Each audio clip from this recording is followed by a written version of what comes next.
So we've reached the top 100, and we're into movies that I really, really enjoy, just like the last 100 were. Basically, I have a lot of movies I've watched that I enjoy quite a bit. Um, so let's go ahead and get into it with number 100. And this is one that I think everybody's seen. Avengers. And this is not the remake of the '60s British show of the same name. No, no, no. This is Avengers. This is Marvel. This is all of them standing together. Marvel's Avengers was great, and it made all kinds of money. Age of Ultron's not on here. Spoiler alert. It should be called 5 Minutes of Ultron. It just stupid. And too many characters, too bloated, which makes me nervous about Infinity War. But Avengers was really well done, and it perfectly put everybody together. And it's this magical moment of all of them standing together in the middle of the city, all ready to fight together. And yet, I don't know. I don't have any desire to watch it again. It's got some good moments, but it kind of drags. At least with Age of Ultron, you got more into Hawkeye and who he is, which is kind of fun. But yeah, Avengers was it's a good movie. It's if you haven't seen it, watch it. If you haven't seen it, you probably don't want to watch it. So I don't know exactly where to go with it other than that. 99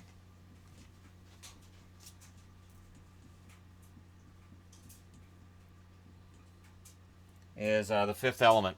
Fifth Element, of course, stars Mila Jovovich and Bruce Willis, and it's a fun movie as well. There are some aggravating parts. Ruby Rod drives me insane most of the time. I understand that people might find him funny, but I really don't. If it wasn't for Ruby Rod, and if maybe you took a couple of the ridiculous parts and you made him a little more, I don't know, believable, I might go for it. The opera scene is beautiful, and the opera singer and the whole way that's done is fantastic. And the villains, the way that they're kind of stupid, is fantastic. Gary Oldman, of course, is Gary Oldman. He's awesome. And this is one of the few Bruce Willis movies that I really enjoy, where he's still Bruce Willis. I don't think he's ever actually played a character. I think he comes in, he reads for a character, and they go, "Can you do an accent? No. Can you play it as not, I don't know, not Bruce Willis?" And his answer is nope. And they're like, "All right, well, you're hired." And Fifth Element is no different than that. He's still Bruce Willis. At 98, this is one of those ones that I don't know if people will have heard of it. If you haven't, go download it, go find it, go buy it, shout it to the world. Lost Skeleton of Cadavra. Lost Skeleton of Cadavra was introduced to me by one of my coworkers at Advantage Foods years back, and it's G-rated. There's nothing offensive in it. It's black and white. It's not that old either. So it's from the past decade. It's in black and white, and it's kind of a little independent film that has a wonderful send up to the monster movies of the 50s and early 60s. And there are so many great lines in it. Uh, Noises in the woods. Oh well, good thing I don't believe in anything. Like, there's a lot of really good lines in the movie, and it's one of those things that they've tried to recreate it. So they did another Lost Skeleton movie, and they've done other movies as well. And I have Dark and Stormy Night, which is from the same movie company, which is funny, but it's not Lost Skeleton. So I see these guys all playing different characters, and to me, I look for their Lost Skeleton characters. Um, Lost Skeleton is probably as close to perfect as you're going to get in a send up of a B movie. Um, and that includes Ed Wood. Ed Wood's not on the chart, but not a lot of Tim Burton in my chart, anyways. Lost Skeleton is just glorious. It's wonderful. It's funny from start to finish, and it has incredible rewatchability. 96 or 97. I almost skipped 97. Almost. Matthew McConaughey also suffers from what Bruce Willis does, that he's always kind of the same character, but Matthew McConaughey is very likable as well. And in Interstellar, he's still very likable.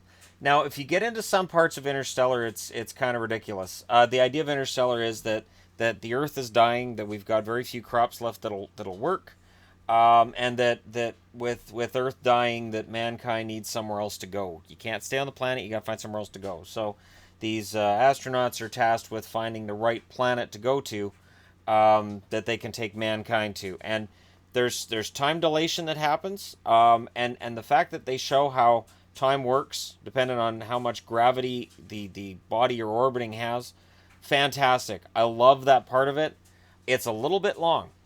You could probably cut 20 minutes out of this movie and make it a lot cleaner and a lot faster getting from point A to point B, and it would probably be a much higher up movie on this list.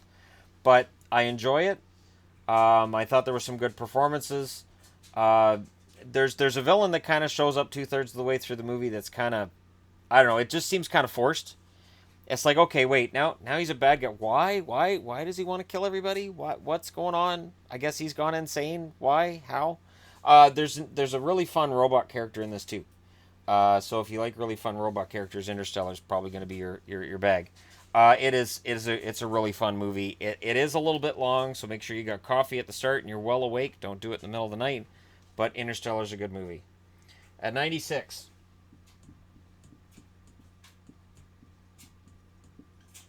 Evil Dead 2. And I really debated where to place this movie. Evil Dead 2 is 85 minutes long. It doesn't overstay its welcome. It doesn't. Right when you're welcoming it, it's over. But it's a perfect link between the original Evil Dead, which is over the top gory and kind of off-putting in parts, and the slapstick fun that Army of Darkness would be after. Evil Dead 2 perfectly combines those two things without going over the top with its slapstick, so it loses its horror elements. And because the horror elements are more downplayed than they were in the original, it's not as off-putting to your basic audience. Um, I've watched this with older kids, and it doesn't cause nightmares and horribleness. Because it's not, there's scary parts, but it's not really a scary movie in itself. Bruce Campbell is fantastic. Basically, and if you get a chance to watch the behind the scenes stuff with Evil Dead 2 is hilarious. Basically, the rule was that with Bruce being the main star, you take your props and just beat on him with them. And basically, he came out of there banged up and bruised. Um, and I know from the first Evil Dead, he twisted his ankle at one point. So when Sam Raimi would start up after, they take a break and then they start up a take, right before he called action, he would whack the sprained ankle of Bruce Campbell to put him in real pain, and then start the scene up so that he was really genuinely limping. And Sam Raimi enjoys tooling around with Bruce Campbell and his brother Ted. Ted Raimi was really put through a lot in this movie. It's worth it because the end result is fantastic. But again, Evil Dead 2 is one of those movies that you can appreciate for its campiness, and if you pause certain scenes or you watch certain scenes in a certain way, you can see strings, you can see suits that don't quite fit, you can see the top of the set, and yet it's still a great movie. So when a movie has that many technical glitches and it's still pretty good, that's a pretty good movie. Oh wait, that doesn't lie. Do. Number 95. I'm gonna write this title out because I'm gonna mess it up while I do that. Planes, Trains, and Automobiles. Planes, Trains, and Automobiles is a movie that I avoided when it first came out because to me it looked like a lot of other John Hughes type movies, and I looked at that, I'm like, it's John Candy and Steve Martin. I don't necessarily like Steve Martin very much. I don't like the movie The Jerk, for instance. There's a lot of Steve Martin movies that I'm not really sold on. But Planes, Trains, and Automobiles is genuinely so funny, and it's the one thing with Planes, Trains, and Automobiles is it's rated PG in Canada and it's rated R in the States. There's no F words in the movie other than the one scene. The one scene at the car lot at the rental counter. And you could pull that scene out and make it PG in the States, but you lose so much. So you leave it in. It's an R-rated movie. It really doesn't belong as rated R. It really doesn't. But if you take all that swearing out in that scene, you lose about 20% of the funny from the entire movie. Um, it's a fantastic journey from start to finish. You get to watch the car fall apart. It has almost sort of a Vacation feel to it, and yet it's better than Vacation. Vacation's not on this list, not the original, anyways. There's a vacation movie that's on here, and I'll bet you it's not Vegas. And I'm right, it's not Vegas. But Planes, Trains, and Automobiles is it's a movie that's genuinely emotionally moving at the end. It takes place around Thanksgiving, American Thanksgiving, so holidays, and you get to watch the bond between Steve Martin and John Candy grow in the movie, and it feels genuine, it feels real, and it's just a really really good movie. So I can't say enough good things about it. Number 94. We're going back to the 80s on this one too. So this is three 80s movies in a row, and the next one's from the 80s as well. The Goonies. Goonies is kind of timeless. It ages very very well because it tells a pirate story from the point of view of children. The only thing is they're not all on cell phones, so that's how you can tell it's not modern day. But it has a very solid run all the way through. The soundtrack, the main theme by Cyndi Lauper is fantastic. It was always one of my favorite songs from her. The video is fantastic with all the WWE wrestlers in it.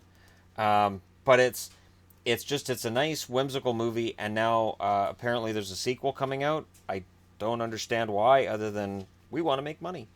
It doesn't need a sequel. You don't need to find out how the kids of the original Goonies are doing and why they're Goonies as well. You don't need any of it. I love a lot of this movie. I memorized parts of this movie, and it is, as I said, it's kind of timeless. And there are 80s movies that are definitely not timeless, but this one definitely is. All right, so now we're up to 93.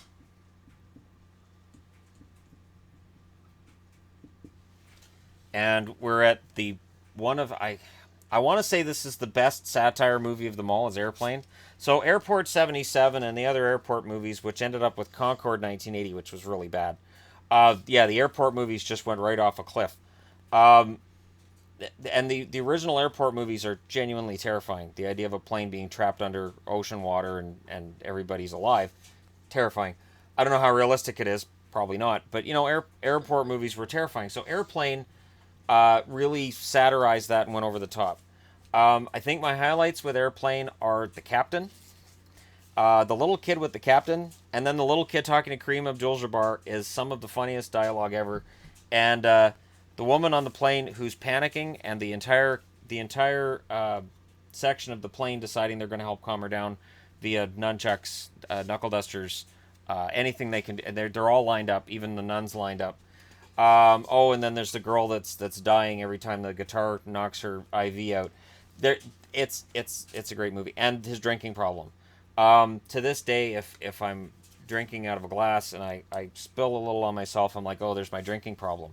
So, it's a great movie. It's not meant to be taken seriously on any level, and to this day, there's one phrase that all of us use: "Don't call me Shirley." Anytime that Shirley's in a sentence and they say Shirley, you can't mean that, I say, don't call me Shirley. It's one of those lines that became a part of everyday speech because Leslie Nielsen delivered it. And this movie really led to Leslie Nielsen's Naked Gun. Leslie Nielsen's Police Squad series was actually really funny. Nobody watched it, it got canceled. But Airplane showed the world they finally accepted, hey, actually, he is pretty funny. So then it allowed the Naked Gun movies to happen, which started out here and then, they went off a cliff too. Naked Gun 33 and a third, I don't recommend it at all. At 92, I'm going to go with animated on this one. Toy Story 2. The original movie is, it's classic. It's start to finish. It's perfect. It's so well paced. It's so well done. Don't compare it to what Pixar's putting out there now because you really can't compare their early work, which was exquisite, to some of the crap they're putting out now. But Toy Story 2 was a very strong movie, and it was funny because it was done shortly after the guys who ran Pixar said, we're never doing a sequel. We don't believe in sequels. We're never doing a sequel. And then they did one. So certainly, I went to a movie theater. I went with my daughter was 2 at the time, and we went. And the opening credits were loud and they were kind of abrupt, and it scared her. But the rest of the movie, she was genuinely relatively okay through. The villain kind of frightened her a little bit, but of course the villains in the Toy Story movies are genuinely pretty frightening until the third one, which was just But Toy Story 2 is a very well told tale, and I enjoyed it even as an adult, and that's, part of it for me. And at 91, closing up this video and this portion of the countdown, is Titan AE. Titan AE was a flop commercially, and it's too bad because the voice work done in the movie is really well done, and the movie itself is really well done. The script is really strong. The story is really fantastic. The idea that you're bringing what's left of mankind out, mankind's best hope out to find a new world to colonize, and that mankind's basically considered extinct by other alien races. It's a very well done movie, and it's a shame that, and I don't know if it was because it was compared to Star Trek or Star Wars, or if it's because it came out around the same time as Phantom Menace and maybe it got ignored, but Titan AE was just so well done, and I still enjoy it. I can still sit down and watch it. The Dredge are fantastic villains. I'm waiting for a live action version of the movie because I really think you could do a live action version of that movie and it would be amazing. But again, because the animated version kind of flopped at the theater and it didn't get very solid reviews, it gets lost in the shuffle. So there you go. We're done to 91. 90 to 81 will be coming up shortly. But let me know your thoughts in the comment section below. Hit like and subscribe if you're browsing your way through. And thank you so much for watching. I'll talk to you again soon.